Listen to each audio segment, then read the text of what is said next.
Ambi ala tanu ala min ko an ka ale wele abi an jaabi kisi ni nɛɛma ko ɲini Allahu fɛ a ka kɛ danfɛnw la sɔn hɛrɛma ka Muhamadu kodo ani a somɔgɔ sanuwa. Allahu taala ye Muhamadu somɔgɔ minnu kanuni ani bonyali kɛ wajibi ye silamɛw kan. Bi wajuli kɛnɛ kɔnɔ telesirifila lajɛbaw Mali kɔnɔ Mali kɔ kan k'aw fo ka wale ɲumandɔn sanga ni waati aw ka ɲamadali la an bi faaba kɔnɔ kɛrɛnkɛrɛnnenya la sigida gale nafaji. Silamɛya dɛmɛtɔn jɛkuluba min bɛ diɲɛ kɔnɔ Jami'iyatu Ansarudin o bolofara min bɛ nafajikaw fɛ Adama N Traoré n'a ka jama sifinaka minnu bɛ komite in kɔnɔ u ye ŋaniya ɲuman ba ta ka ɲɛsin faso Maliba ma ni ka dugawu don kɛnɛ basigi kɛ ala wele kɛnɛ ye basigi ni hakilisigi u bɛ se ka na an faso Mali kɔnɔ cogo la min na min baara bɛɛ lajɛlen kɛra Ansarudini yɛrɛ ka siège la nafaji ka bɛn mɛ kalo san 2026 surafanato dunen kɔrɔ kɔ alisilamɛw ye ɲɔgɔn sɔrɔ kɛnɛ kɔnɔ ni ka kuma dali masa fɛ a dugulen tɔgɔw la hasbunallahu ni'mal wakilu an kɔsɛmɛyɔrɔ ye masa in ye nɛɛma tigi ye o ala wele caman kɛra nin kɛnɛ in kɔnɔ ka se zikiruw caman ma basigi ni hakilisigi bɛ se ka na faso kɔnɔ cogoya min na baara in bɛɛ lajɛlen kuncɛlen kuma galama ten kunna tɔn ɲɛmɔgɔw karamɔgɔlakaw maaba welelenw u y'u ka nisɔndiya ani bonya kuma fɔ nin kɛnɛ in kɔnɔ an ka jɛ an k'o seereya ɲɔgɔn fɛ. Ala barikada Ala taala wale ɲuman dɔn Ala min sɔnna ka bidon yira ne ni aw la an b'a fɔ ko Ala ni ci an sigilen filɛ kɛnɛ min ka bi an bɛ Ala barikada ka Ala wale ɲuman dɔn n'i y'a ta ka a jate minɛ an ka jamana bɛ degun ni tɔɔrɔ min kɔnɔ bi denmisɛnnin dɔw de wulilen don k'u jɔ jamana yɛrɛ cili ni jamana burujali kama n'i y'o jate minɛ o denmisɛnninw ɲɔgɔnna wɛrɛw farala ɲɔgɔn kan ko olu bɛna Ala wele jamana ka basigi la tiɲɛ yɛrɛ la nin denmisɛnnin ninnu u sara ti anw bolo u sarabaga ye Ala taala de i ɲɛ filɛ ni musoba minnu sigilen na nin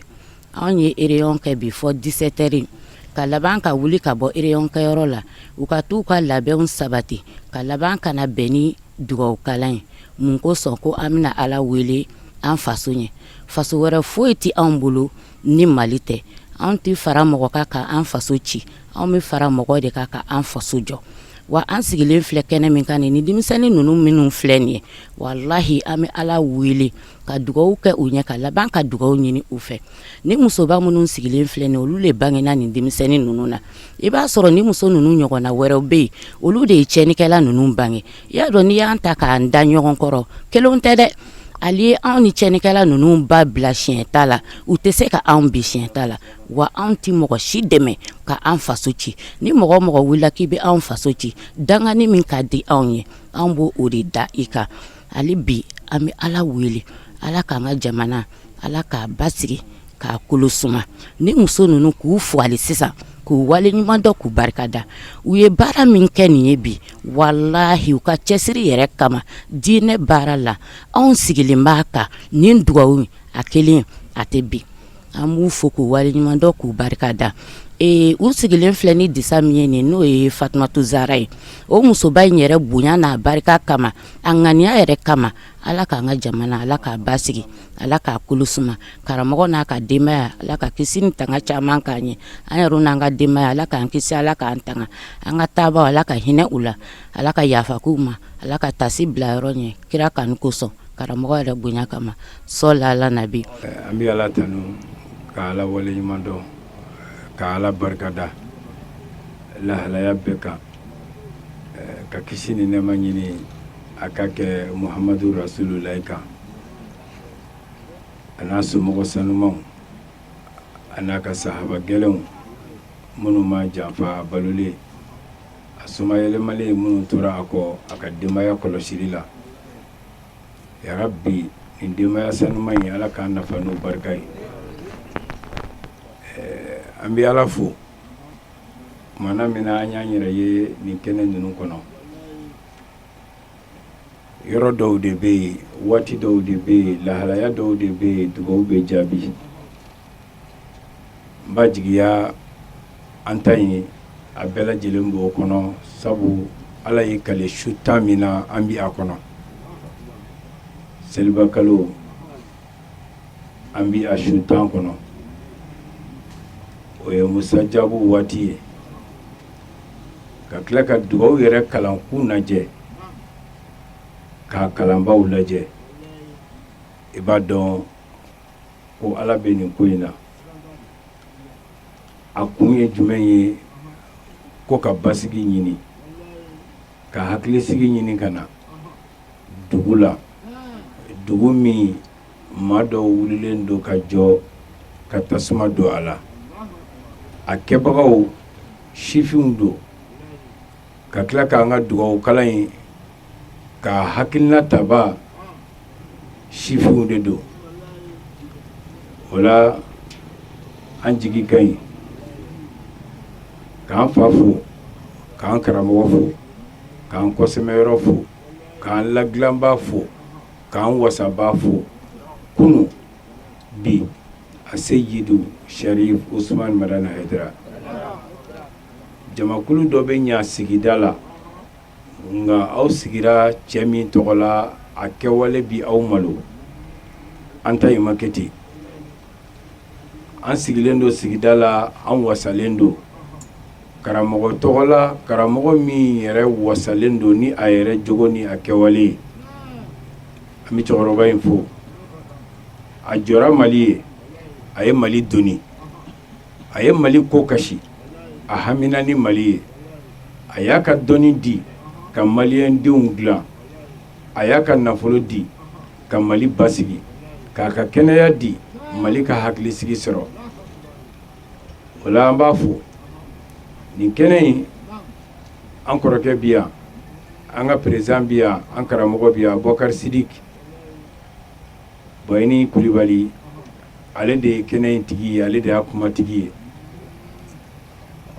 ni kalanden ni bilala la i jagoyalen don ka karamɔgɔ labato sinon an tun ko de ale ka ko in bɛɛ lajɛlen fara ɲɔgɔn kan sabu ale de y'a kunu ye k'a bi ye an b'a fo k'a wale ɲuman dɔn Bayini Kulibali bi tɛ ala ka hɛrɛ k'an n'a ye hami min b'ale yɛrɛ la a b'a dɔn ka tɛmɛ an kan ala ka hami ninnu dilan an balimamuso a n'an furumuso a y'a to an bɛ kɛnɛya ɲini kɛ halisa ala k'a lafiya ka président fo président kɔnɔnajɛ ŋaniya ɲumantigi Adama N an b'a fo bɛɛ tɛ sɔn nin ma bɛɛ tɛ jɛn ni nin ye k'a ye ko mɔgɔw ka ko dɔ dilan ka na ka n'a cu i yɛrɛ sigilen kan i ka tila ka jɛn n'a ye k'i ta bila u ta ye a b'i yɛrɛ ka kɔnɔnajɛya ko fɔ a b'i ka ɲɛmɔgɔ ɲumanya ko fɔ an b'a n'a ka biro fo k'an baw fo k'u wale ɲuman dɔn ka sifin ninnu fo ne maa min ye cɛsiri i bɛ sɔrɔ kɛ ala de ko k'an ka wele a ye layidu fana di k'a b'an jaabi an jɔlen filɛ ala wele ne da la an jigi ka ɲi sabu an y'ala wele ni ala yɛrɛ ye hasbunallah wa ni'mal wakilu adadu min kɛra ya an karamɔgɔ bɔra k'a fɔ cɛw de y'a kɛ minnu ka sanu ko bɛɛ se bɛ minnu ye jamana in kɔnɔ u jɛra bɛɛ kɔ ko ala musow de y'a kɛ minnu ka sanu mɔgɔw filɛ girinna diɲɛ nɔfɛ a dɔnniya b'u la a se b'u ye u jɛra kɔ ka disa biri ni funteni na ni tile in kɔrɔ ka tila ka na sigi su in na k'an ka kuma dali masa fɛ jamana tɔgɔ la maa dɔw bɛ nin wari de minɛ k'a kɛ jamana tɔgɔ la jamana bɛ wari de débloquer dugawu kalan dɔw la mɔgɔ dɔw fɛ nka anw filɛ k'a kɛ yan jamana ti anw kalama nin na nka ala b'an kalama i b'a dɔn nin kɛra zati ala kama wala man cɛsiri jamana in dɔwɛrɛ t'an bolo koyi an fa a hamina ni nin de ye a ye fɛn fɛn fɔ jamana in ko la a bɛɛ jɔra a ye ladili kɛ ni fɛn fɛn ni mɔgɔw y'u tulo ci a kan k'u ɲɛ ci a kan an filɛ o de kɔnɔ nin ye ka taa san 20 joli an filɛ a kɔnɔ a foyi t'an bɔ dugawu kɔ dugawu bɛ se sabu dugawu ye mɔgɔ dɔw sigilen kɛ kira ye u tɛ foyi kalama u sigilen bɛ so ala wele y'u kɛ kira ye Musa ka ala wele ye Haruna kɛ kira ye dugawu bɛ se a ɲamina patron yɛrɛ bolo don dɔ a ka ala wele a tɛgɛ ma jigin fiyewu fo ala ko n sɔnna Muhamadu Mustafa cɛw fila kɛrɛfɛ nin ye patron don ala bagara ale ma ka ko dɔw k'a ye kira dɔw y'o ko de ɲini ala fɛ ala ko n sɔnna n y'a k'i ye nka ala bagara Muhamadu ma k'a k'a ye an bɛ o Muhamadu de don ani ala cɛ k'a somɔgɔw don ka fara Muhamadu yɛrɛ kan sabu Muhamadu yɛrɛ ma somɔgɔw bila anw fana ka madadu tugulen don somɔgɔ ninnu de la n'i ye patron minɛ ka patron ka mɔgɔ yiralenw minɛ i bɛ ja patron ye Muhamadu de y'a denw yira k'a mɔdenw yira ala ka yirali kɔfɛ anw ka minɛ yɔrɔ de kɛra o ye an ma pan an jigi ka ɲi ala ka nin ko ninnu ɲa nafaji an b'aw fo vraiment an b'aw fo président Burama Kulibali a ye n wele sɔgɔmada in na a yɛrɛ fari man di a la ala ka kɛnɛya di a ye n wele sɔgɔmada in na ka nin ci in fɔ an ye n ko ni ala sɔnna ma an b'a kɛ nin y'an ma diyagoya de ye ni wajuli kɔni tɛ yen ni nin donw sera an bɛna an yɛrɛ minnu y'a kɛ ala k'an mago dilan a bɛ dilan an minnu y'a kɛ ala k'an mago dilan ala k'an mago dilan jamana in ala k'a bɔ jamana in ala k'a kɔlɔsi jamana in ala k'a tanga maa minnu bɛ ka jamana in janfa an bɛ dɔw de tɔgɔ dɔn an bɛ ka pa dɔw kunna wallahi olu ka jugu an bɛ ka dɔw tɔgɔ dɔn ye nka ala de bɛ nin bɛɛ dɔn tinitigiw bɛ nin na minnu bɛ ka jamana janfa karamɔgɔw b'a la minnu bɛ ka jamana janfa waritigiw b'a la politigimɔgɔw b'a la fantanw yɛrɛ b'a la nka an ye nin bɛɛ fara ɲɔgɔn kan ala min ye Hayidara bɔ Moti sigi la a kisilen ye janfa bɛɛ kɔfɛ ka na sigi Bamakɔ yan a luwanzelama bi a bɛ ka du di fi sabilillahi ala min y'o gundo kɛ an ye nin ko in kalifa o masa in na maa o maa bɛ ka jamana in janfa k'a ja wuli ka jamana denw ja tigɛ ya rabbi ala k'u labila ala k'u ka se ban u b'a kɛ ni kanu min u ni ɲɔgɔn cɛ ala ka kanu in ban u b'a kɛ ni danaya min u ni ɲɔgɔn cɛ ala ka danaya ban u b'a kɛ ni sɔrɔ min ni u ni ɲɔgɔn cɛ ala k'a sɔrɔ ban ala ka ko in kɛ karamɔgɔ sago ye ala ka ko in kɛ karamɔgɔ sago ye nka an bɛ maliyɛnw ladi k'an yɛrɛ ladi wallahi an ka karamɔgɔ bonya ni ninnu ma se k'a bonya anw k'a bonya an minnu tugura a la k'an y'a den an k'a to a dusu ka suma n'an kɛwale ye mali bɛ degun na mais cɛkɔrɔba in a ka hakɛ wallahi ni mali ka degun ye 100 ye cɛkɔrɔba in ka hakɛ bafuyeli 97 b'a la i bɛ maaba tɔɲɔ maaba b'a fɔ ne yafara o y'a ka droit de ye a ka hakɛ don a bɛ yafa nka ala yɛrɛ de tɛ sɔn e min ye maaba tɔɲɔ fo ala k'a da i kan an bɛ o de kɔnɔ karamɔgɔ ala k'a kɔlɔsi a ka du ala k'a kɔlɔsi bismillahirrahmanirrahim allahumma salli ala sayyidina muhammad wa ala ali sayyidina muhammad wa sallim assalamu alaikum ya jama'atal muslimina wal muslimat akayndra an b'aw fo ka segin k'aw fo an dɔgɔninw n'an denw a ye hakili ɲumanya min ta ka an sɛgɛrɛ vraiment an b'aw fo yani an k'aw fo an b'an ka président fɛnɛ fo ale min ye a m'a yɛrɛ bonya tiɲɛ yɛrɛ la Adam y'a fɔ ko baw dɔ don tiɲɛ yɛrɛ la a ye koba kɛ parce que ni mɔgɔ min yɛrɛ bonya i bɛ se yɔrɔ la ala bi i se yɔrɔ la i yɛrɛ sigin tɛ ni min ye o yɛrɛ de kama anw bɛɛ ye yan sɔrɔ hali an ta dɔn an ye yan sɔrɔ cogo min parce que ne sera an ka so sisan ko dugawu kalan bi yan hali n t'a kun dɔn n sina ka na ten ma se ka sigi i b'a ko fɛn dɔ de bɔ fo n ka na o ye président ŋaniya ni aw yɛrɛ ŋaniya vraiment an b'aw fo ka segin k'aw fo n dɔgɔkɛ adamu y'a fɔ a y'a kana kulonkɛ aw yɛrɛ la a kana jɔ aw yɛrɛ la karamɔgɔ Hayidara ye fɛn min d'aw ma a m'aw janfa wallahi a m'aw janfa duwawu kobaw dɔ don dɛ gɛlɛyaw wulibaga ye ala de ye foyi t'a wuli ni a ka duwawu tɛ ne b'a dɔn ne ma sigi a la an ka yan duwawu bi minɛ mɔgɔ minnu ko olu tɛ jɛnɛya kɛ u tɛ suyɛnni kɛ u tɛ namara kɛ u tɛ mɔgɔ den faga u tɛ ŋaniya juguya ta ka mɔgɔ wɛrɛ sɛgɛrɛ wa u b'u se kɛ fantan ni faama bɛɛ ye olu n'olu k'u bɛ ala wele yɔrɔ o yɔrɔ i kana sɔn o miniti kelen k'i dan c'est à dire anw ye kabakow ye nin ko ninnu na anw tɛ kulonkɛ a la fiyewu wa aw yɛrɛ b'a ye duwawu mana k'a bɛ fɛngɛ cogo o cogo la karamɔgɔ Hayidara tɛ kulonkɛ a la pour que e la sɔmi a la n'a bɛ wajiri la cogo o cogo hali ni mɔgɔ dɔ kan bɔ yɔrɔ la ko karamɔgɔ Hayidara ala k'i dɛmɛ wala ala ka kɛ tan i b'a ye a bɛ sin k'i jɔ ten ka kuma a y'o kɔlɔsi a ka wajiri la a kana kulonkɛ dɛ denmisɛnninw aw kana jɔ aw yɛrɛ la suma kana jɔ aw yɛrɛ la i y'a faamu o la an ti yan kuma fɛn yɔrɔ ne kɔni bɛ fɛ ka min fɔ a ye ne kɔntanna kojugu k'a ye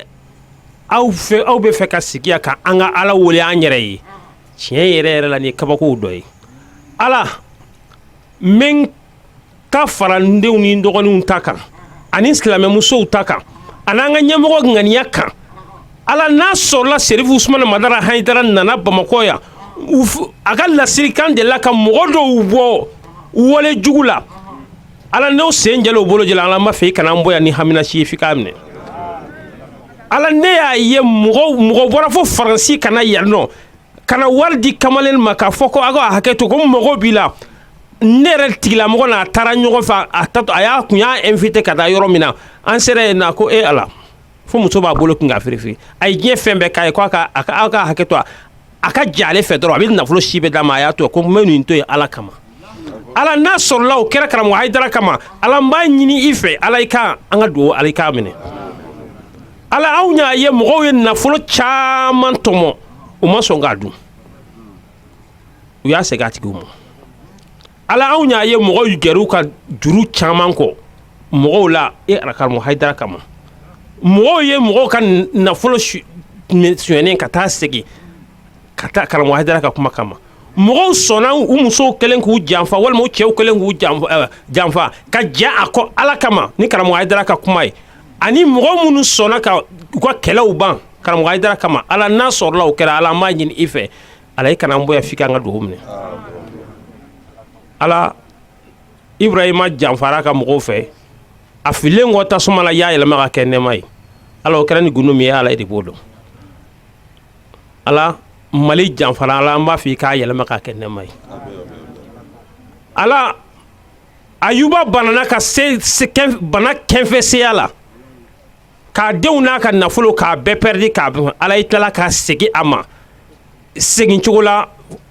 min kɛra ala ka bonya n'a ka nɛɛma kɔnɔ ala an b'a fɛ i k'an ka fɛn dununen minnu ni gɛlɛya minnu seginna tiɲɛna an ka jamana kɔnɔ ani anw yɛrɛ ka farilabanaw ala an b'a ɲini fɛ i ye Ayuba ka bana ban ni gundo min ye a y'a ka sabali min ye ala i k'a k'o kama ala i k'an ka duwawu minɛ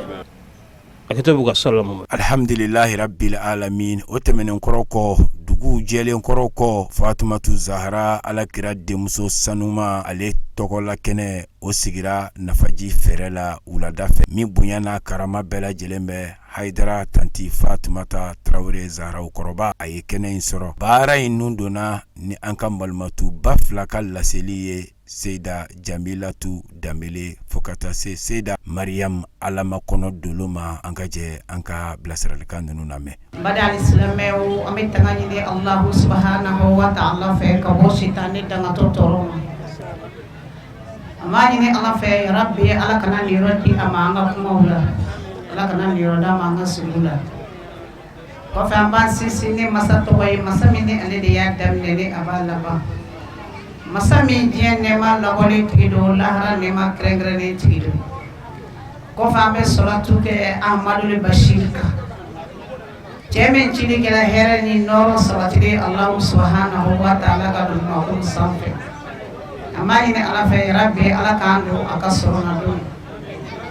alhamdulillah Ola ambe duo ke asila here la ya rabbi ala ka ngi here la islamia chi ala ka dem ala ka ngati me bay ala ko ga kira muhammad nazul ya sallallahu salawatullahi alayhi wa alihi ajma'in mashallah ambe ala fo ka ala barakada ka ala wali manto ala mi sona ka an sigini kene salama mai kam biu na daina no ye zara ka kene amba foko alanci sabula kene wala fasamanci do kene wala belebele do kene wala kene do wa kene wala fasamanci do kene wala porta do na ala sona ka aw yo wala me ala de foka ala barakata al-islamé daburunya flade be angolo ankara mo ka anniversaire ka na Allah subhanahu wa ta'ala sona ka mi foli no ya aw ni ne bela jelima sabula kadaka mona kuma kanga ke mo ka kara mo bola sabula kuma kanga ke ni chebaika monela sabula ni chebaya ale kan nyene maya abela jelem bena Allah subhanahu wa ta'ala ka dina la silidima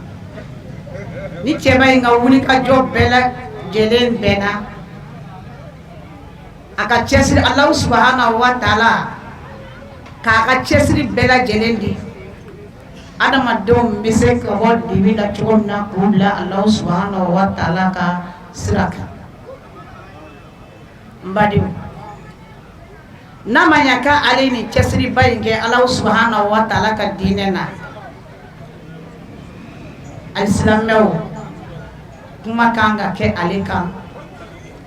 ne aka chesruye asaidu sharif usman marani haidara ane kira chebari Allah subhanahu wa ta'ala ka dine kokoro donina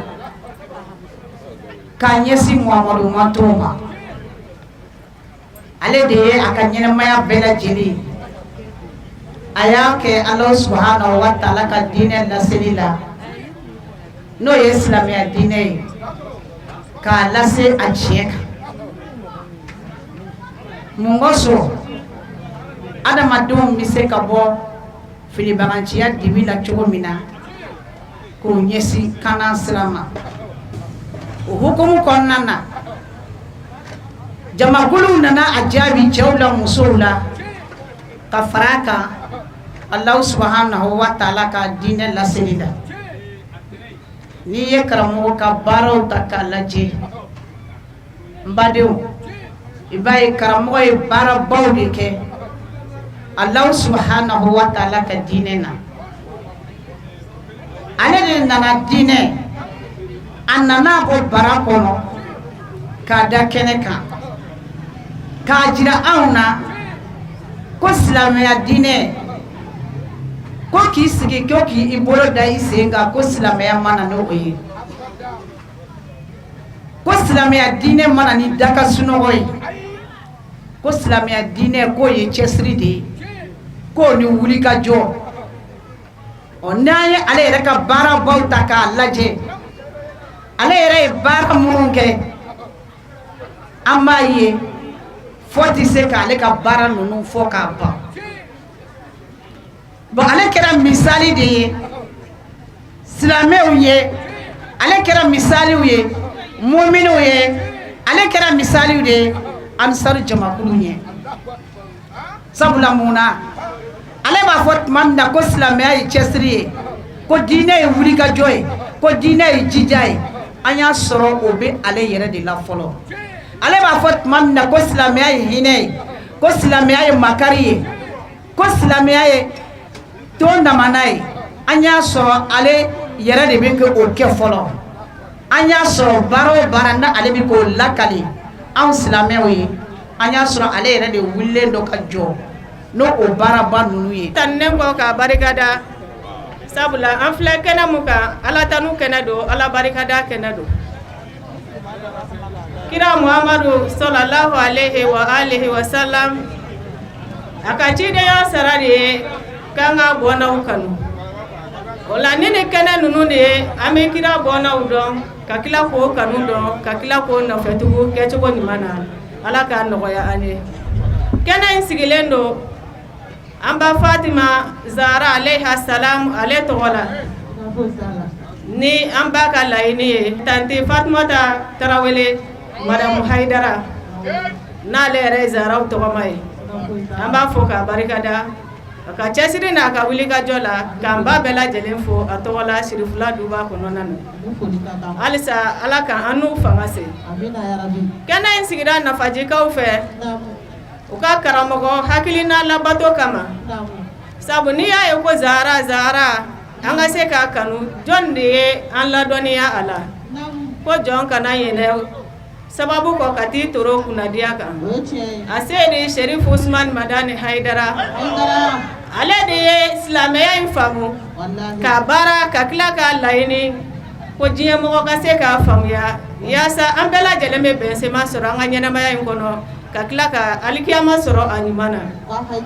o de la a ye kira bɔnnaw yira an na ka tila ka an su ka kɛ o ka bangeliw o ka hɛrɛ n'o ka hɛrɛ tanaw bɛɛ lajɛlen ɲɛnɛmayali kan an bɛ se ka nin yɔrɔ sɔrɔ cogoya min na an b'a ɲini ala fɛ ala k'a kɔlɔsi a mana kɛ yɔrɔ yɔrɔ a n'a ka denbaya bɛɛ lajɛlen ala k'an yɛrɛ kɛ o nɔfɛtugubaga ɲuman ye. O la Fatima Zahra ne ni aw an ye caman dɔn Fatima la o de la a kanu sabatira an na fɔ an bɛ kɛnɛw sigi a tɔgɔ la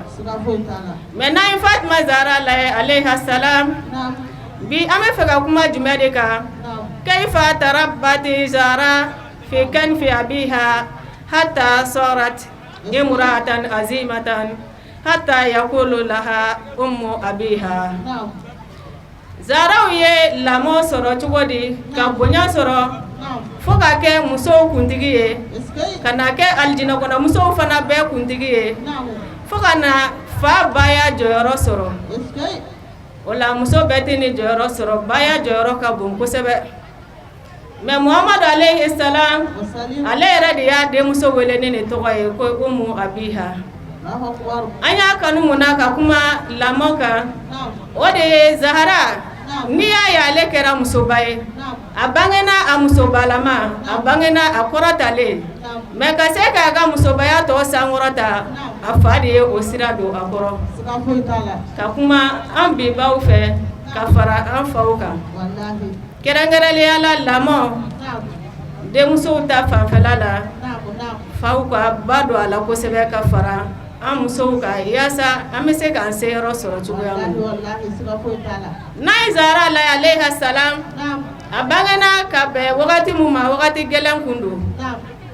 kira ka cidenya wagati ale bangena de ka bɛn ni a fa ka laseli wagati ye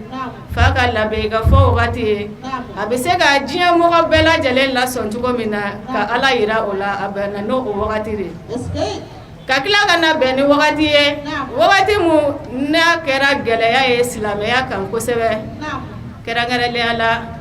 Abu Talib n'a ka denbaya embargo sigira o kan san minnu na Zahraw ka lamɔ bɛnna ni o sanw de mɛ ni gɛlɛya in bɛɛ kɔnɔna na Zahraw sera k'a yɛrɛ sɔrɔ cogo di ka kɛ musoba ye a fa ka dɛmɛba bɛ a la Muhamadu alayhi salam kuma min na an ba Kadija alayha salam ale fatule alakira m'a fɔ ko n bɛ taa n denmuso in kalifa jɔnni na a k'a lamɔ sabula muso de don a ba tɛ yen a yɛrɛ de y'a miiri ale jɔdaba bɛ denmuso lamɔli la ka d'a kan ale ka du de ye lamɔ ɲuman kɛyɔrɔ ye a y'a jija a n'a ka wayu sɛgɛn a n'a ka cidenya gɛlɛya o ma bali ka jogo don den in na ka den in lamɔ cogo ɲuman na k'a to a ka den kanu den k'ale kanu sɔrɔ n'an ye anw ka bi ɲɛnamaya lajɛ kɛrɛnkɛrɛnnenya la denmuso kuma min na i bɛ den gɛrɛ i yɛrɛ la k'a fɔ k'i b'a nɛgɛ ka se ka i tin don a la o bɛ taa sɔrɔ fo ni bana de b'a la dɛ walima ni ko dɔ b'a la o la an k'an jija anw kɛlen kɔfɛ ka zaraw kanu an k'an jija an ka lamɔw la k'an jija an denw na k'an jija an ka maramɔgɔw la yaasa olu fana bɛ se ka lamɔ ɲuman sɔrɔ cogoya min na ka zaraw ladege kɔni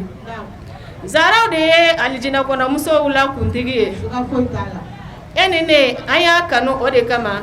yaasa an bɛ se ka dɔ sɔrɔ o la cogoya min na. Nisɔndiya farifoni ɲakarili ka don diw denmisɛnw wulila k'u jɔ bonyakow kɛra maaw ye nin kɛnɛ in kɔnɔ balo bɔrɛw dira maaw ma minnu na a ka kan a don tableau jɔnjɔnw dira tɔnden cɛsirilenw ma u ka wuli ka jɔ yɛrɛ hukumu kɔnɔ nin kɛnɛ sanuma in kɔnɔ ko labɛnbaw ani maaba welelenw u y'u ka bonya kuma fɔ nin kɛnɛ in kɔnɔ an ka jɛ an k'o seereya ɲɔgɔn fɛ.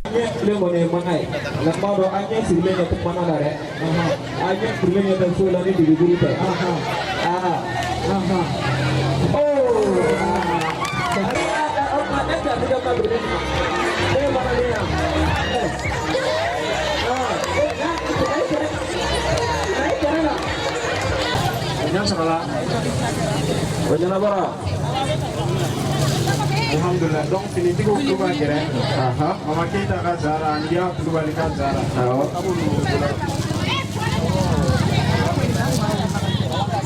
Zaro kɛra olu de la.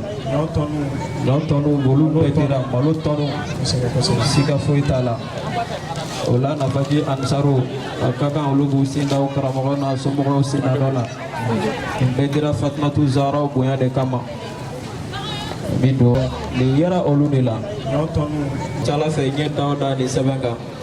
a b'i bila ka cɛsiri kura kɛ. Sigi sira fɛ. An bɛ Ala fo halisa ka barikama an ba ka cogo min na. Ne yɛrɛ la ni cɛba in kan.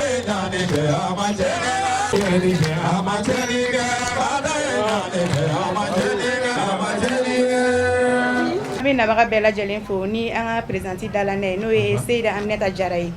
Aminata Jara ko a bɛ nabaga bɛɛ lajɛlen fo. Tani Fatumata ko i Tarawele ko i Hayidara. O la yani an ka continuer an ka foli tɔ fɛ dakuruɲɛ 2 koyi an b'o kɛ Seyida Fatima Zahra kan ka a kuncɛ ni tanti Fatumata ye. Koyi wasa ani wasatigi bonya ani bonyatigi. Wasa wasara ni wasatigi ye bonya bonyara ni bonyatigi ye. Ne tun man nin talen kɔrɔ dɔn fɔ n kɛlen ka Fatima Zahra bangeli mɛn. Ni fura ye bana banna ye ja dɔnni fana ye mɔgɔ saniyalan ye ka bɔ tɔɲɔni ali fini nɔgɔw la. Ka kɛ dɔnnibaga ye ja o damati bonya ye nka k'i kɔsɔlɔ bɛɛ kɛ dɔnnibaga ye o de ye bonya ye. Fatima Zahra bangeli mɔgɔbaw fɛ o ye bonya ye nka ka mɔgɔbaw bɔ i la ja o de ye bonya la kɔdan ye. Ka bɔ kiraya du kɔnɔ o ye bonya ye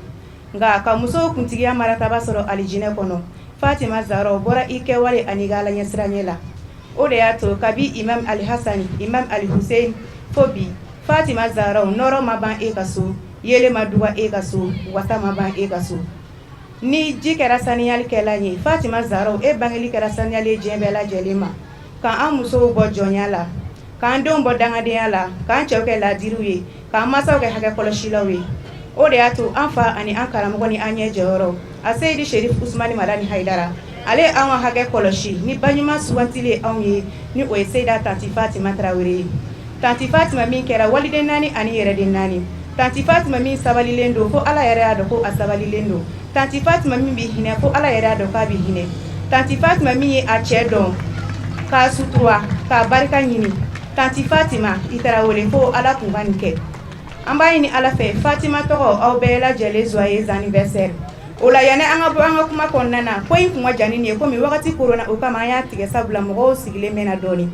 An bɛ nabaga bɛɛ lajɛlen fo section musow ye an sɔrɔ yan nɔ Gabuguda musow ye an sɔrɔ yan commune 1 musow ye an sɔrɔ yan comité caman fana farala an kan nin baara in kɔnɔna na an bɛ u bɛɛ lajɛlen fo danti foli min na. Présidente ko ale nisɔndiyalen don kosɛbɛ ni nin jama sanima in ye. Ale nisɔndiyalen dante nisɔndiya min na ko a b'a ɲini Ala fɛ an ye nin kɛnɛ sigi cogo min na san caman an bɛɛ lajɛlen ka jɛ a sigi ɲɔgɔn fɛ ten. O la an ti bɔ kuma la fiyewu fo an ka an fa ani an karamɔgɔ n'an ɲɛ jɔyɔrɔ cɛ min kɛra morijugu kuncɛma sumuni ye fugulanti don a la jango ka doni sigi a sanfɛ cɛ min jugu wasalen don ni a ye hali n'a sɔrɔla u ti a fɛ cɛ min jugu bi ka balo a la cɛ min ye gileki bɔ k'a da a la ni ala ma sɔn fiyewu a kana wolo ka taa ma Seydi Sherif Usmani Madani Haidara a n'a ka denbaya an y'u kalifa ala ma ala min ti kalifa tiɲɛ ala k'an n'u kɔlɔsi ala k'an n'u kisi ala k'an n'u tanga o la an balima minnu fana tun bɛ fara an kan nin baara in kɛ a dɔw ye an kɔ ala ka hinɛ na san fɔlɔ min na an y'an sigi an ni a dɔw ye baara in kɛ ɲɔgɔn fɛ i n'a fɔ an ka présidente Seyda Ajaratu Keita ale seginna a ma ka hinɛ na an b'a ɲini ala fɛ ala ka saya kɛ a ma lafiya ka fara n yɛrɛ furu cɛ kan Baba Tarawele san fɔlɔ min na an y'an sigi an n'ale yɛrɛ nin kɛnɛ sigi ɲɔgɔn fɛ an b'a ɲini ala fɛ ala ka saya k'u bɛɛ lajɛlen ma lafiya ye Ansaru feere kɔrɔlen fara kura kan ala ka saya k'u bɛɛ ma lafiya kɛrɛnkɛrɛnnenya a b'a ka foli fɔlɔ dugutigilakaw la ala barika la olu minnu sɔnna k'an bisimila wa dugu kɔnɔ n'an ye nin don duman ninnu caman ye k'a bɛ nafaji dugutigilakaw ko fo dan tɛ foli min na dugutigilakaw kɔfɛ a bɛ an ka jamana faamaw fo n'o ye an ka autorités ye n'u jɔyɔrɔ falen don an fɛ bi alhamdulilayi ni an ba an'an ka musokɔrɔba ye madame Kulibali Korotumu Tarawele n'o ye Dumanzana maire délégué k'a bɛ jamana faama bɛɛ fo maire tɔgɔ la o kɔfɛ a bɛ sigida musobaw fo k'a cɛbaw fo ka foli bɛɛ cɛ k'a bila ka taa bonda la bonda min sababu ye an senkun ye bi n'o ye président ka ci ye n'o ye farafinna serifu farajɛla diɲɛ bɛɛ serifu ka duba ala ye mali min garisigɛw la ka an bɛɛ ɲɛmɔgɔya ta ka di o du ma ni o y'an ka cɛkɔrɔba ɲuman ye a Seydi Sherif Usmani Madani Haidara ko a b'a ka foli laban k'a bɛɛ kɔrɔbɔrɔya k'a di ale kelen dɔrɔn ma ala sɔnna ka an garisɛgɛ ale min na ni an bɛɛ y'an yɛrɛ sɔrɔ yan ka bi segin sababu ɲuman fo n'o ye an ba bɛɛ lajɛlen tɔgɔ la ala y'an garisɛgɛ don min na ni ale ka musobaya n'a ka cɛsiri kama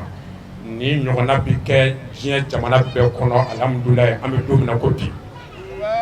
a sɔrɔla musoba min fɛ cɛba min sababuya la président Adama N n'a ka Ansar jamakulu ko k'a fo ko dan tɛ foli min na k'a Haidara k'a Tarawele k'a Tunkara Serifulakaw ye a ci ni u den min ye n'o ye anw yɛrɛ ɲɛ jɔyɔrɔ ye Serifu Burama Adama N ko Serifu bɛɛ tɔgɔ la ko aw ka foli bɛ yan ko ka dugawu ka diɲɛ don o don kɔnɔna jɛlenya ka tila ka dugawu ɲini aw fɛ yara bi ko an karamɔgɔw ko ala k'a mɛn an ɲɛ an karamɔgɔw ko ala k'an sɔn ani sija ani kɛnɛya la an karamɔgɔ ko ala k'a jɔ an ɲɛ bi ala k'a jɔ an ɲɛ sini an bɛ kɛnɛ min kan n'o ye Fatumata Zaharaw ka kɛnɛ ni ma fili alhamdulilayi salo ɲɔgɔnko an ba sanuma in an ye nin sigi ɲɔgɔnna kɛ ɲɔgɔn fɛ nafaji la wa ala sɔnna bi o fana ka kɛ munna ko ka tasi bila kɛ ka se diɲɛ musoba dɔ ma ni an balimamuso da donna la an cɛw an tɛna se ka caman ka bilen mais Adama N ko a fɔ tante Zahara ɲɛna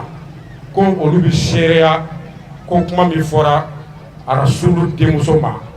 ko sɛbɛnni dɔrɔn m'o olu da a la ko a sɔrɔla karamɔgɔ Serifu Usmani Madani Haidara kan o y'olu da a la kuranɛ kɔfɛ kitabu kɔfɛ ko min bi fɔ ko ja muso dɔ nana diɲɛ kɔnɔ k'a kun tɔgɔ ko Fatumatu Zaharaw an ka maire ye kɛnɛ in sɔrɔ a ye bonya kumaw fɔ Fatumatu Zaharaw yɛrɛ valeur la kɛnɛ in bonya la an ka jɛ an k'o seereya ɲɔgɔn fɛ dunan fɛn fɛn bɔra quartier wɛrɛ la ka da k'a fɔ k'u bisimila k'u bisimila an ka Dumanzana yan nɔ n bɛ foli daminɛ an ka dugutigibaw la a n'a kɔrɔsigi fɛn fɛn olu se y'u yɛrɛ se yan ka foli lase u ma ka foli lase Serifula représentant mun nana n'a nana a ka Serifula duba yɛrɛ bɛɛ tɔgɔ la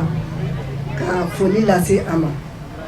ka foli lase Amsaden fɛn fɛn sera yan nɔ Nafatikaw ani section mɔgɔ wɛrɛ fɛn fɛn bɔra yɔrɔ wɛrɛ ka na ka foli lase a bɛɛ ma k'a fɔ ko aw bisimila ko nin kɛnɛ in a ɲɔgɔn man ca mɛ a ɲɔgɔn kan ka caya diɲɛ kɔnɔna na an filɛ kɛnɛ mun kan nin kɛnɛ sanuman de don an bɛ ka musoba mun tɔgɔ fɔ n'o ye Fatumatu Zaharaw ale Salaw muso mun don diɲɛ muso bɛɛ kan ka a ladege an kan ka a ladege walasa an bɛ se ka lahɔrɔma sɔrɔ an n'a ka kɛ ɲɔgɔn sigiɲɔgɔn ye lahara jɔn don ala k'o nɔgɔya ni muso bɛ yen cɛ minnu bɛ yan nɔ u bɛ ka an dɛmɛ a baara la cogo min na ala k'a lahɔrɔmasiw bɛɛ lajɛlen ma a n'a ka denbaya bɛɛ lajɛlen k'a fɔ ko nin kɛnɛ an bɛ dugawu kɛ ala ka a ɲɔgɔn section musobaw u y'u ka nisɔndiya kuma fɔ nin kɛnɛ in kɔnɔ an ka jɛ an k'o seereya ɲɔgɔn fɛ. kelen ka nafaji président fo ka présidente fo ka kɛnɛ in sigibaga bɛɛ lajɛlen fo kelen o kɔfɛ an b'an karamɔgɔ fo a Seydi Sherif Usmane Madani Haidara a n'a ka denbaya bɛɛ lajɛlen ka dugawu k'u ye ka dugawu ɲini u fɛ sijan ni kɛnɛya lafiya bi ala bolo ala k'a da n'u ma ala k'a n'u kɔlɔsi ala k'a n'u kisi o kɔfɛ an b'an karamɔgɔ ka denbaya bɛɛ fo tuguni kɛrɛnkɛrɛnnenya la a Tani Fatumata ale bɛ kɛnɛ kan yan nɔ an b'a fo kosɛbɛ Serifi Burama bɛ kɛnɛ kan yan an b'a fo kosɛbɛ Tani Fatumata ale de ka kɛnɛ sigilen nin ye n'o ye Fatumata Zaraw ka kɛnɛ ye k'an b'a fo k'a barikada a ye fɛn caman kɛ nin kɛnɛ in sigili la a y'a ka nafolo bɔ ka don a la ka dumunibaw tobi ka fini di mɔgɔw ma ka suman di mɔgɔw ma ka hakili ɲuman fɛnɛ kɛ ka baara in kɛ k'an b'a fo k'a ni ce k'a ni baraji k'ala k'a sara k'ala k'a barika don sirifila bɛɛ lajɛlen na a n'a kɔrɔ n'a dɔgɔw u bɛɛ de bɛ nin kɛnɛ sanuma in sigi ala kira n'a ka denbaya tɔgɔ la ni min ka don sera an bɛ kuma o de kan tiɲɛ yɛrɛ la a y'a seko kɛ kɛnɛ in baara la k'ala k'a sara a n'a dɛmɛbaga bɛɛ. Sirifila du tɔgɔ la an fa ani an karamɔgɔ Seyidu Sherif Usmane Madani Haidara ale denkɛ sanuma min ye kɛnɛ sɔrɔ Sherif Ibrahim Haidara ni bɛɛ lajɛlen ko ale ma ko nabi a ye kumata ni ka nabaw fo ka bonya kumaw fɔ ni kɛnɛ sigiba in ni kɛnɛ in valeur la an ka jɛ an k'o seereya ɲɔgɔn fɛ.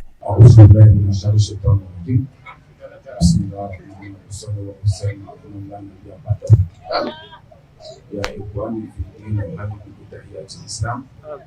Assalamualaikum warahmatullahi taala wabarakatuh. Waalaikumsalam warahmatullahi taala wabarakatuh. Amba Allah ka baraka da ka Allah wali mondo. Allah ni sona ka muskini kena bainga. Amba Allah do fola. Antita yana matani mai. Masalu mamba fo no e Seydi Sherif Usmane Madani Haidara. Allah ka lendu do. Wana kuna yapo hapo Muhammad ina maanta mzuri wale kule kaume hadi o Muhammad wete dore kera wani ba wala kala na Italia ko fene Allah Taala bi kanda bati dama kulo mana Allah Taala bi kanda bati ndai kuma ya ala apa ko ana kono wa dafara chukudi Imam Ali tabanya ko Hassan wal Hussein Fatima Zahra amba ali min wa kenaka ali dum tabanya ko mai Imam Tatan Fulay Sheikh Abdul Qadir Jilani Allah ali tabana Sheikh Ahmad Tidiane ali fana tabana mais bi am na jonne lela Seydi Sherif Usmane Madani Haidara Allah subhanahu wa ta'ala da yetlema kore kaunde kuma ta nono ba fete ko iza sallallahu qauman bisaidi fa innahum suada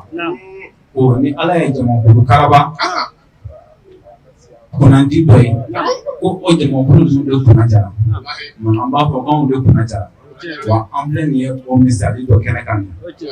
kama sallallahu alaihi wasallam ala timbaya amu do mo no ya halu kisai fa ni Zahra wa le bala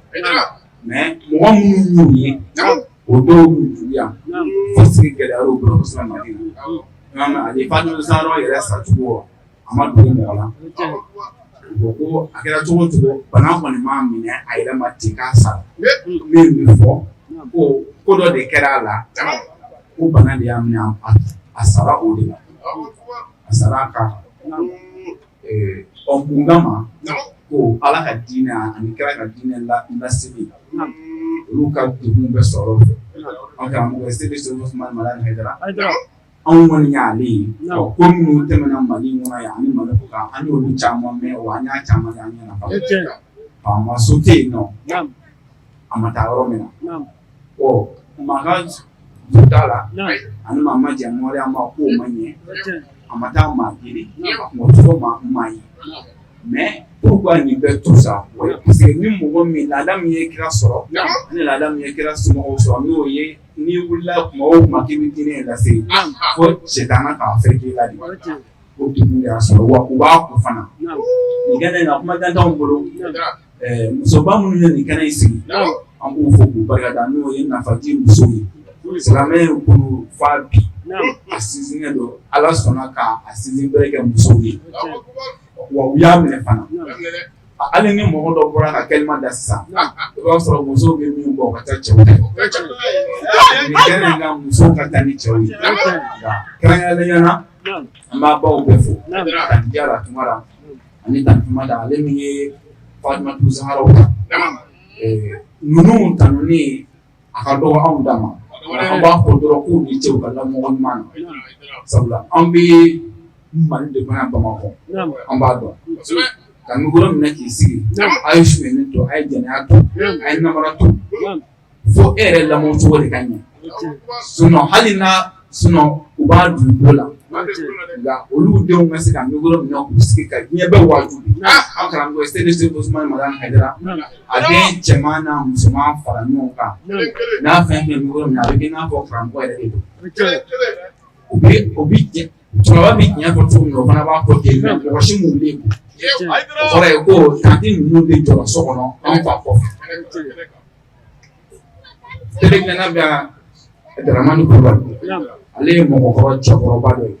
ale ye cɛ don mais ni mɔgɔ comme ale b'a ɲɛ dɔn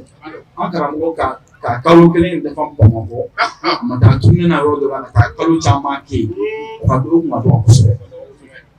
dɔgɔ kosɛbɛ ale bɛ se k'a seere a dɔw kɛra a ɲɛna olu de jɔra a kɔfɛ ka denbaya dilan k'a k'a sago ye o de la u denw ye micro minɛ ka kuma ma se k'u bolo ci Tanti Mada an b'a fɔ k'a barikada ka lamɔko ɲuman na ka anw yɛrɛw lamɔ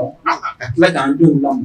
et puis fana n'anw bɛna kɛnɛ o kɛnɛ kan u b'anw bonya de i n'a fɔ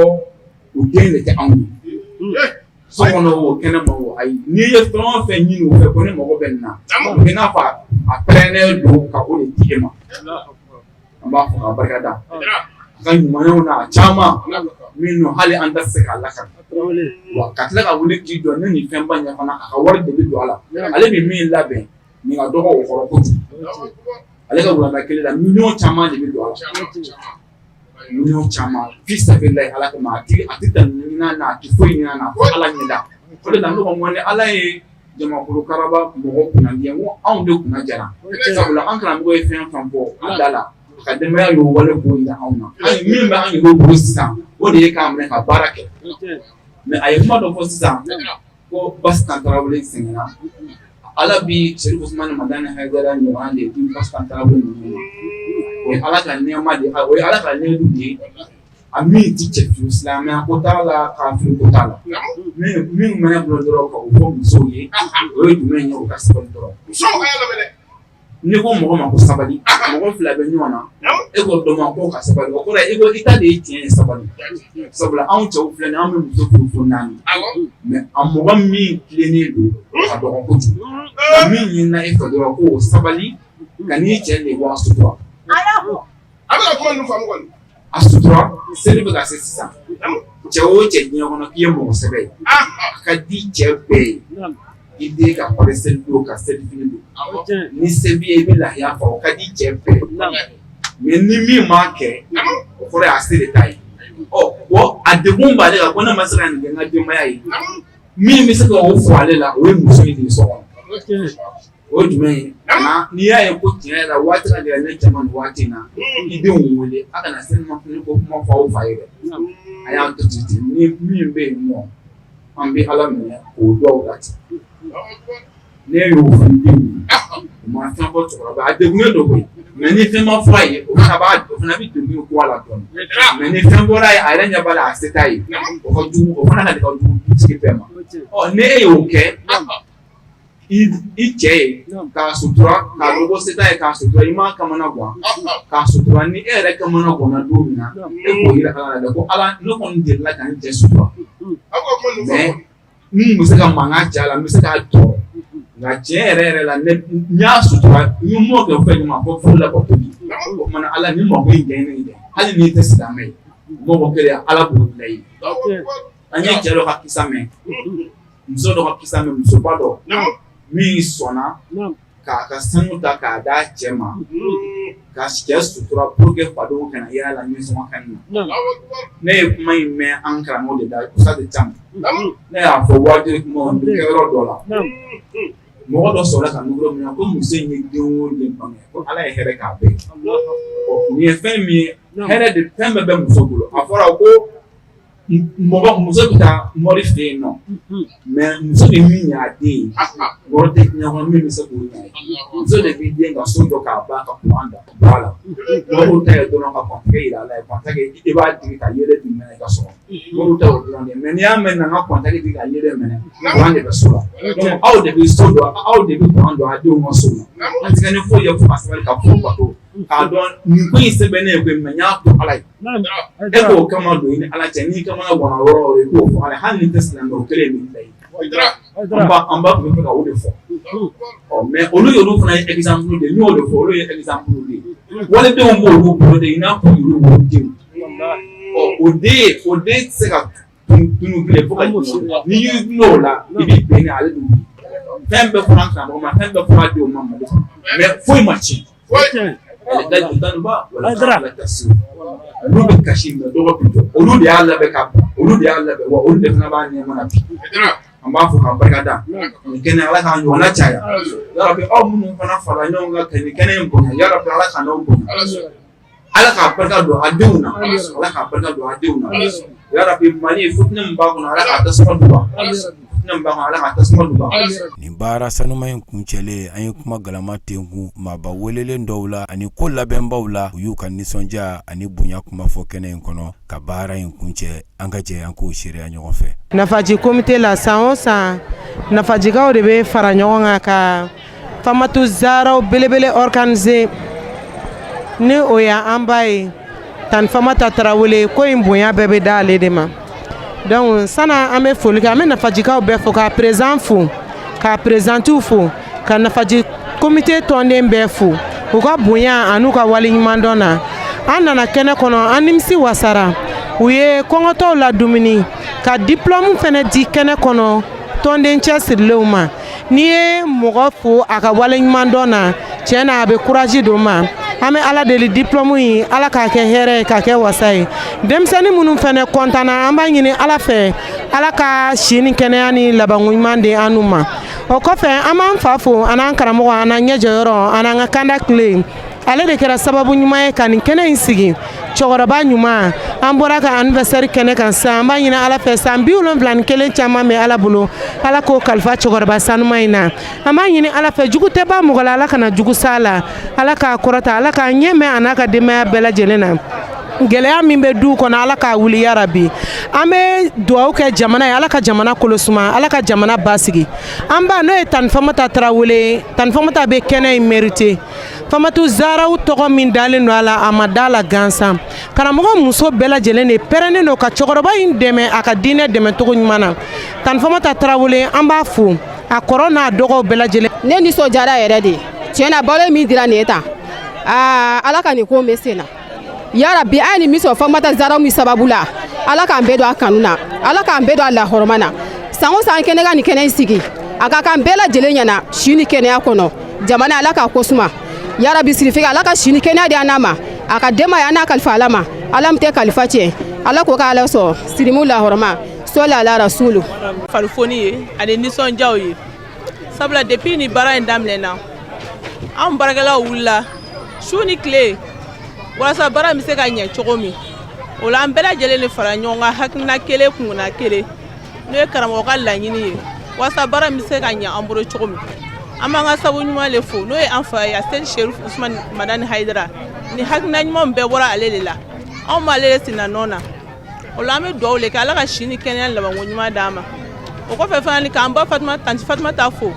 ale min kɛra sababu ɲuman ye ka Famatu zaraw kɛnɛ sigi bi komite caman bɛ k'a ladege bi k'a kɛ bi o la bonya caman le bɔra nin kɔnɔna na an bɛ baarakɛla bɛɛ lajɛlen fo sabula n'a kɛ kelen ka ŋaniyaw kɛ kelen laɲiniw bɛ sabati an bɛ nabagaw bɛɛ lajɛlen fo san caman b'a labɔra ala k'o yira an kɛnɛma na ala ka kɛnɛ caman yira an kɛnɛma na si ni kɛnɛya la an b'an ka musobaw fo n'o ye nafaji musow ye anw fɛ yan nɔ anw bɛɛ lajɛlen hakilina ye kelen sabula an bɛ ɲɔgɔn fɛ an kɛn bɛ ka ɲɔgɔn kanu o de filɛ ka nin baaraba in nɔgɔya anw ma bi dɔrɔmɛ faralen ɲɔgɔn kan o de filɛ ka nin baaraba in kɛ kɛnɛ kɔnɔna na an bɛ an ka président fo n'o ye Adama N Traoré k'an ka présidente fo Aminata Jara k'an ka tɔnden bɛɛ lajɛlen fo k'an ka denmisɛnninw fo k'an ka cɛw fo ani bi ala ka an to nin na ala ka miɲɛ nin na ala ka nafaji taa ɲɛ ka commune taa ɲɛ ka nafaji ka tɔn yɛrɛ bɛɛ taa ɲɛ ani bi ala ka Mali ɲuman bɔ ka Mali kisi o fɛ fana ni an tɛ ɲɛ an ba kɔ n'o ye an ka ɲɛmɔgɔ ye n'o ye Ajaratu Keyita ye ale n'an jɛra ka nin baara in kɛ san caman ma ale kɔnɔ ala ka nɛɛma la an bɛ dugawu le ka ni ale ni kura ni kɔrɔlen ala ka hinɛ o bɛɛ lajɛlen na ala ka yafa ko bɛɛ Fatumata Zahara ha kɛnɛ kan a ka ca san o san an bɛ kɛnɛ ɲɛnama i n'a fɔ an y'a ye an b'a ta ni Fatumata bolo cogo min na ala sɔnna ma ɲinan da 2026 an b'o kɛnɛ kan n'ala sɔnna ma bɛɛ bolo bɛ an fari foninen don an nisɔndiyara parce que an balakaw an farala ɲɔgɔn kan ka dɛmɛba kɛ o ye malobɔrɔ caman di Fatumata tɔgɔ ma bi ka denw ka tulonkɛlan caman di Fatumata tɔgɔ ma ala sɔnna ma an balimakɛ dɔ bɛ ale fana muso jiginna ka bɛn ni fɛn ye o tɔgɔ dara Fatumata ala sɔnna ma nin denko mana ye ale ta ye komi ne yɛrɛ mɔden don n ko an bɛna n'a ye kɛnɛ kan ka filimeli kɛ ale yɛrɛ la ale nin yɔrɔ ye nin ye n'ala sɔnna ma an bɛ sirifilakaw fo bawo nin bɛɛ sababu de kɛra sirifilakaw ye an bɛ wuli ka jɔ fɛn o fɛn an y'a ye an karamɔgɔ ye la ye Seydi Sɛrifu Usumani Madani Hayidara ala sɔnna ma an baw fana sɔnna k'u sen da a sennɔ la a bɛ min fɛ u b'a kɛ wa a tɛ foyi la fɔ ala ko de don alakira ko de don vraiment an b'u fo k'u tanu k'u barikada wa tan ni Fatumata yɛrɛ kɛnɛ a y'a ɲɛnamaya a y'a k'a seko bɛɛ la an b'a fo k'a tanu k'a barikada an badenw an y'a fɔ a ye cogo min na kɔrɔfɔ daminɛ la k'a fɔ nin an ye nafaji silamɛya dɛmɛtɔn jɛkuluba min bɛ diɲɛ kɔnɔ Jamiyatu Ansarudin o bolofara min bɛ nafajikaw fɛ Adama N Traoré n'a ka jama u ye ala wele kɛnɛ min sigi a ka komite sifinnakaw min hakilina bɔra olu la ka se dugawu don ma ka se jamana in ma basigi ni hakilisigi fo ka taa se Fatumata Zahara alakira denmuso sanu ma ale tɔgɔ la kɛnɛ min sigira bonya ni karama kɔnɔ min bonya bɛɛ lajɛlen bɛ Hayidara tanti Fatumata Traoré Zaharaw kɔrɔba bolo min sɔrɔla o kɛnɛ kɔnɔ o de kun ye nin k'aw fo k'aw wale ɲuman dɔn sanga ni waati aw ka ɲamadali la ala wele minnu kɛra sarakati minnu bɔra ala k'a kɛ kolosuma ni basigi ye ka don Mali jamana kɔnɔ ni Fatumata yɛrɛ hɔrɔma ye foli la kumaba tɛ sɛgɛn an tɛ ɲina an b'a ta k'a di waati tigi ma Sahibul Zamani cɛfin nɔrɔma a se Yiri Sharifu Usumani Madani Hayidara k'ala k'a n'a ɲɛmɛ ɲɔgɔn na shukran lakum ala ka tanga kɔnɔ.